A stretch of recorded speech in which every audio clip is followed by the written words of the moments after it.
નમસ્કાર મિત્રો,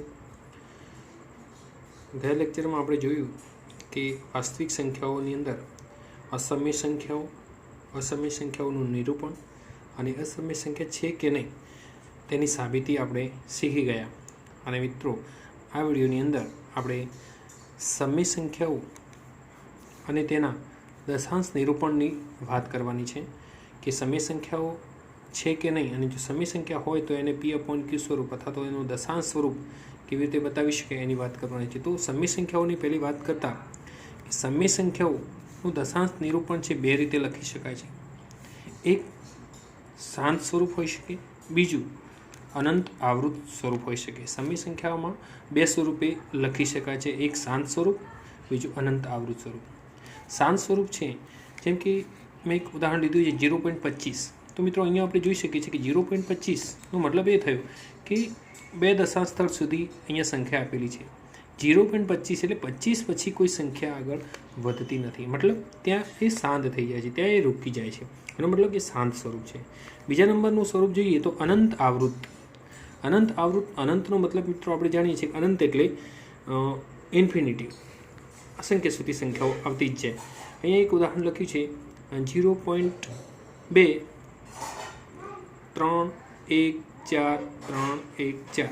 તો અહીંયા મિત્રો જોઈ શકીએ છીએ કે 0.2 તો બરાબર છે, એના પછી 314 314 એવા 3 અંકોનું વારંવાર પુનરાવર્તન થતું જોવા મળે છે. તો આપણે એને બીજી રીતે આ રીતે પણ લખી શકીએ છીએ કે 0.2 314ના ઉપર 12, એટલે કે 3 આંકડાના ઉપર આપણે 12 લખીએ છીએ. તો આવી જે સંખ્યાઓ છે કે જે વારંવાર પુનરાવર્તિત થાય છે એવી સંખ્યાઓ અનંત આવૃત છે. આ સંખ્યા પણ સમય સંખ્યા જ છે, પણ સમય સંખ્યાઓના બે પ્રકારમાં, એક શાંત સ્વરૂપ, બીજું અનંત આવૃત. હવે મિત્રો, આપણે આગળ ભણતા પહેલાં એક પ્રમેય સમજીશું. પ્રમેય નંબર 1.5. આ પ્રમેય કંઈક એવું કહે છે કે જો x એ શાંત દશાંશ નિરૂપણવાળી સમય સંખ્યા હોય તો xને જે P અને Q સ્વરૂપમાં લખી શકાય એવી પરસ્પર અવિભાજ્ય પૂર્ણાંકો હોય અને Q એટલે કે છેદ, Qનું અવિભાજ્યમાં જો અવયવીકરણ કરવામાં આવે તો આ Q છે એ 2ની n ઘાત અને 5ની m ઘાતના સ્વરૂપમાં લખી શકાય. મતલબ કે એનો જે છેદ Q છે એના અવયવો હંમેશા 2 અને 5ના સ્વરૂપમાં જ મળશે. તો એ P/Q જે સ્વરૂપ છે એ આપણે સમય સંખ્યા અથવા તો શાંત સ્વરૂપમાં લખી શકીએ છીએ. તો પ્રમેય કંઈક એવું કહે છે કે x એ શાંત દશાંશ નિરૂપણવાળી સમય સંખ્યા હોય તો xને, x જે છે એને P/Q સ્વરૂપમાં જો લખવામાં આવે તો એ છેદ એટલે કે Q, એનો છેદ જે Q છે એનું અવિભાજ્યમાં અવયવીકરણ કરવામાં આવે તો એના જે અવયવ છે 2 અને 5ના સ્વરૂપમાં જ મળે છે. એના ઉદાહરણ જોઈએ મિત્રો. ઉદાહરણ નંબર 1માં જોઈએ 0.75. 0.75 મિત્રો આપણે જાણીએ છીએ કે 0.75 એટલે પોઈન્ટ પછી બે દશાંશ સ્થળ આવે છે, માટે 75/100 સ્વરૂપે પણ લખી શકાય. અવયવ પાડતા 25 તરી 75, 25 ચોક 100, 25 25 છૂટી ગયા, વધ્યા 3/4, મતલબ 3/4. 4 એટલે 2ની 2 ઘાત આપણે લખી શકીએ છીએ. 2ની 2 ઘાત, તો અહીંયા આપણે મિત્રો જોઈ શકીએ છીએ કે નીચે છેદમાં 2ની 2 ઘાત આવી, 5ની ઘાત નથી તો 5ની 0 ઘાત લખી શકીએ, ઉપર 3.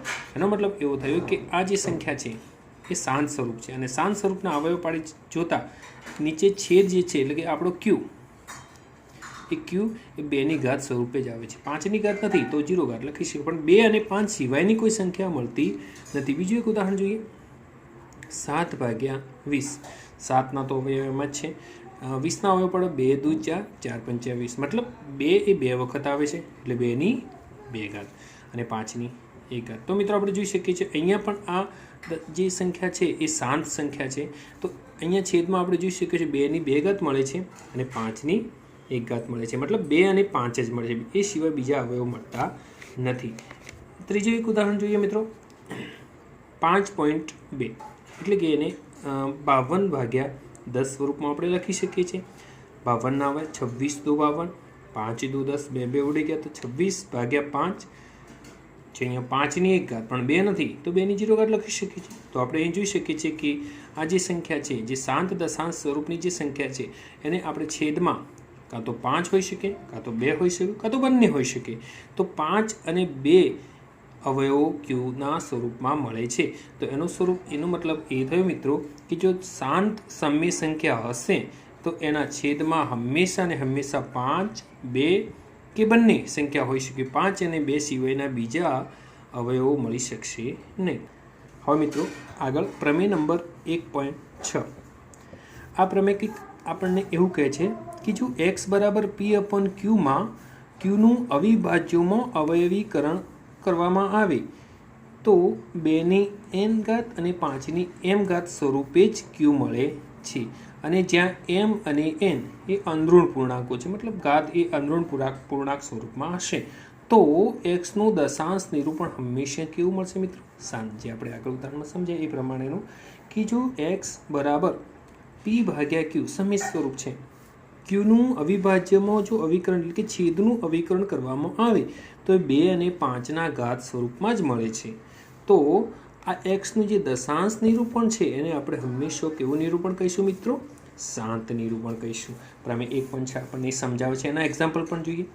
5/16 તો અહીંયા 5 ના અવયવ તો એમના એમ, 16 ને ડાયરેક્ટ આપણે ઘાત સ્વરૂપે લખી શકીએ છીએ। 2 દુ 4 દુ 8 દુ 16 મતલબ કે 2ની 4 ઘાત। તો અહીંયા જોઈએ તો 2ની 4 ઘાત છે। જો મારે નીચે દશાંશ સ્વરૂપમાં લાવવું હોય તો મારે ઉપર નીચે 5ની 4 ઘાત વડે ગુણવા પડે। 5 એમના એમ, 2ની 4 ઘાત એમના એમ। તો અહીંયા 2ની 4 ઘાત હતી તો એના જોડે mn સ્વરૂપ એટલે કે 2ની અને 5ના સ્વરૂપમાં 2ની n ઘાત 5ની m ઘાત। તો 2ની તો 4 ઘાત છે તો 5ની પણ જો હું અહીંયા 4 ઘાત લઈ લઉં તો નીચે છેદમાં 5ની 4 ઘાત લીધા તો અંશમાં પણ 5ની 4 ઘાત લેવા પડે। તો અંશ અને છેદમાં 5ની 4 વડે ગુણતા 5ની 4 ઘાત વડે ગુણતા તો 5 એમના એમ 5ની 4 ઘાત મિત્રો ગણીશું તો 5 × 5 × 5 × 5 4 વખત તો 5 × 25 25 × 125 125 625। અહીંયા જોઈશું તો 2 અને 5 એને આપણે ગુણાકારના નિયમ મુજબ કૌંસમાં લખીશું। બંનેની સમાન ઘાત 4ને આપણે કૌંસના બહાર લખીશું તો 625 × 5 3125 જે 5ની 5 ઘાતનું સ્વરૂપ છે। અહીંયા 5 દુ 10 તો 10ની 4 ઘાત। તો અહીંયા જોઈ શકીશું 10ની 4 ઘાત એટલે 10ના પાછળ 4 શૂન્ય તો 3125 ભાગ્યા 10,000। હવે એનું દશાંશ સ્વરૂપમાં લખતા 1 2 3 4 મતલબ કે 4 શૂન્ય હોવાથી એનું આપણે દશાંશ સ્વરૂપમાં 4 આંકડાનું દશાંશ સ્વરૂપ લખી શકાય એટલે કે 0.3125 એ આપેલ સંખ્યા 5/16નું દશાંશ સ્વરૂપ છે જે શાંત સ્વરૂપ બતાવે છે। મતલબ કે જો અહીંયા 2 કે 5 અથવા બંને એ બંને છેદમાં હોય તો આપણે આપેલ જે સંખ્યા છે એને આપણે દશાંશના શાંત સ્વરૂપમાં બતાવી શકીએ છીએ। બીજું એક એક્ઝામ્પલ જોઈએ 37/50 તો 37/50 50ના અવયવ 2 × 25 એટલે 50। 37/2ની 1 ઘાત 5ની 2 ઘાત। તો મિત્રો અહીંયા જોઉં 5ની 2 ઘાત છે પણ 2ની 1 ઘાત છે તો બંનેની ઘાત સરખી કરવી હોય તો આપણે 2ની 1 ઘાત વડે ગુણવા પડે પણ કંઈ છેદમાં એકલા ગુણવાથી ચાલશે નહીં તો અંશમાં પણ આપણે 2 વડે ગુણીશું તો 37 × 2 74। અહીંયા 2ની 1 ઘાત 2ની 1 ઘાત બંનેની 2ની 2 ઘાત થઈ ગઈ 5ની પણ 2 ઘાત માટે 5 અને બંનેને કૌંસમાં લખ્યા અને એને કૌંસની બહાર બંનેની સમાન ઘાત એટલે કે 2 ઘાત લખી। તો મિત્રો જોઈશું 5 દુ 10 ઉપર 74 74 ભાગ્યા 100 10ની હવે 100ને આપણે દશાંશ સ્વરૂપમાં લખીશું તો 2 શૂન્ય હોવાથી 2 પોઈન્ટ કપાશે 0.74 મિત્રો। હવે મિત્રો આગળ પ્રમેય નંબર 1.7 જો ક્યુનું અવયવોમાં અવયવીકરણ અંદરૂણ પૂર્ણાંક m અને n માટે જો 2ની n ઘાત અને 5ની m ઘાત સ્વરૂપે ન હોય એટલે કે 2 અને 5 સિવાયની કોઈ સંખ્યા અવયવીકરણમાં હોય તો x બરાબર p/qનું દશાંશ નિરૂપણ અનંત આવૃત મળે છે। મતલબ એ થયો કે જો છેદ છે q એ 2 અને 5 સિવાયનો કોઈ અવયવ આવતો હોય તો એવી સંખ્યાનું દશાંશ નિરૂપણ હંમેશા અનંત અનાવૃત મળે છે। તો એના ઉદાહરણ જોઈશું મિત્રો 17/30 17 30ના અવયવ પાડીશું 10 × 3 તો 17/3 × 10 તો ભાગાકાર ચેક કરીએ તો 17ને આપણે 3એ ભાગાકાર કરીએ તો 5.6666 અનંત સુધી આવતા જાય છે. ફરી એને 10 ભાગાકાર ચેક કરતો જવાબ મળે છે 0.566666 અનંત સુધી.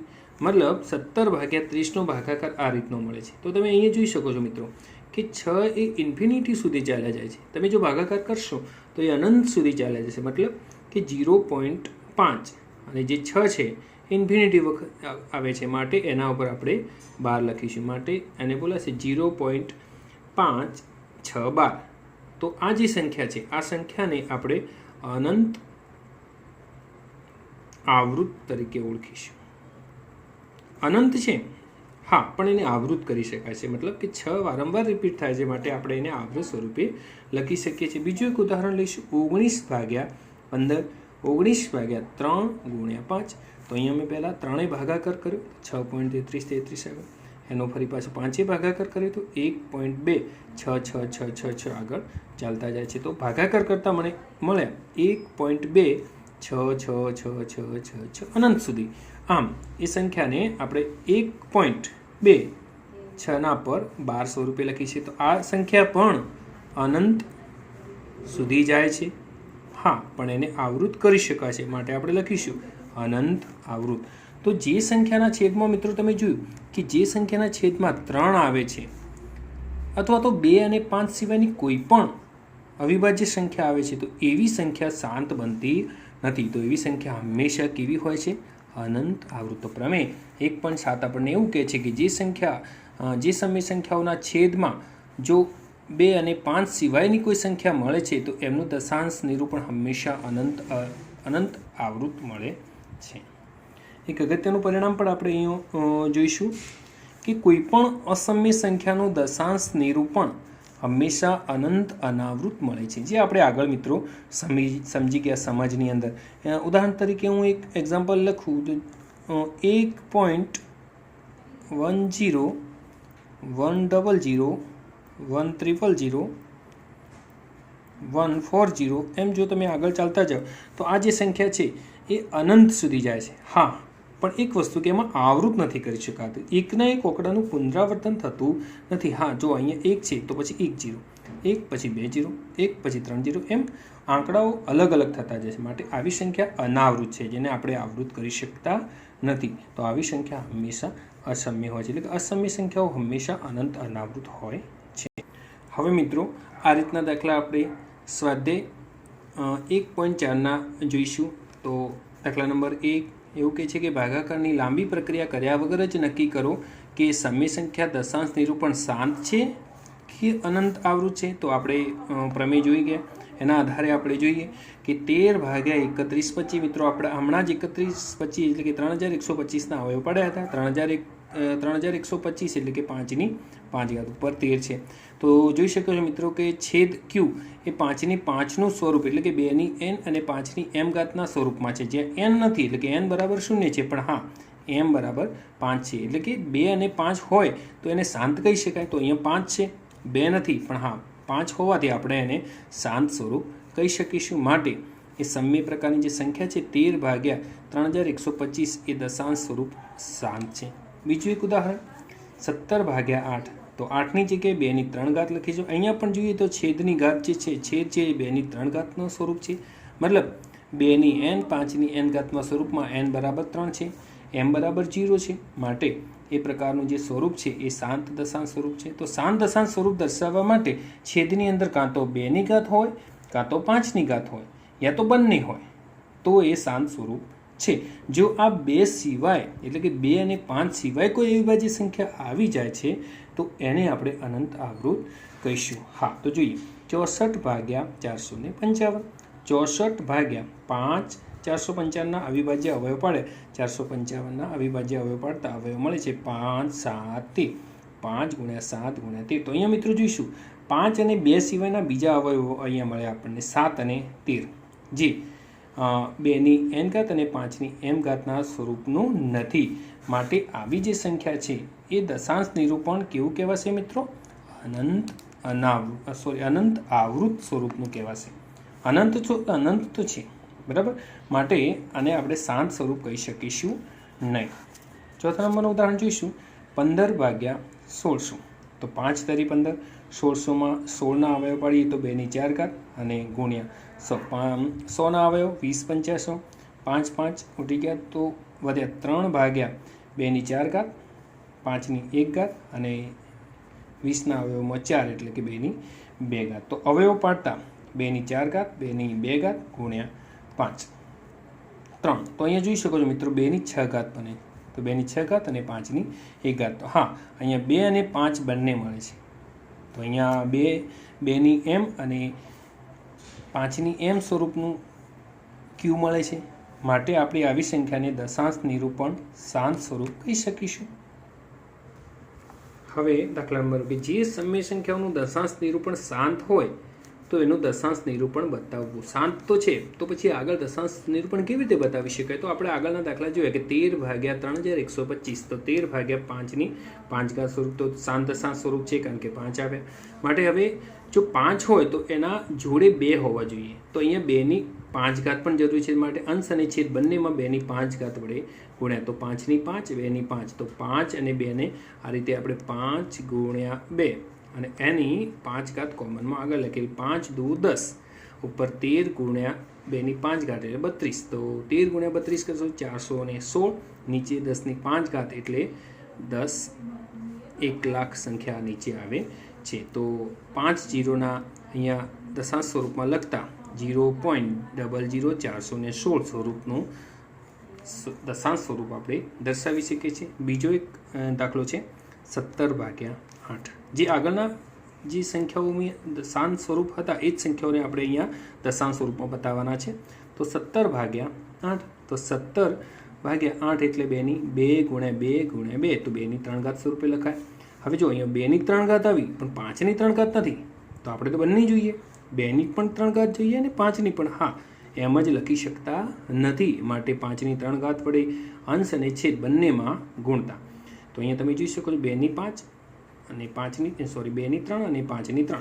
તો 2 ગુણ્યા 5 અને એ બંનેની 3 ઘાત એટલે કે 5 દુ 10 ની 3 ઉપર 17 ગુણ્યા 5 ની 3 એટલે 125. 125 ગુણ્યા 17 તો 2125 ભાગ્યા 1000 એટલે કે 3 દશાંશ સ્થળ કાપતા એટલે કે 3 પોઈન્ટ કાપતા 2.125 દશાંશ સ્વરૂપ મળે છે. બીજું એક એક્ઝામ્પલ 15 ભાગ્યા 1600. 15 3 પંચા 15, 1600 એટલે 16ના અલગ ભાગ પાડીએ તો 2 ની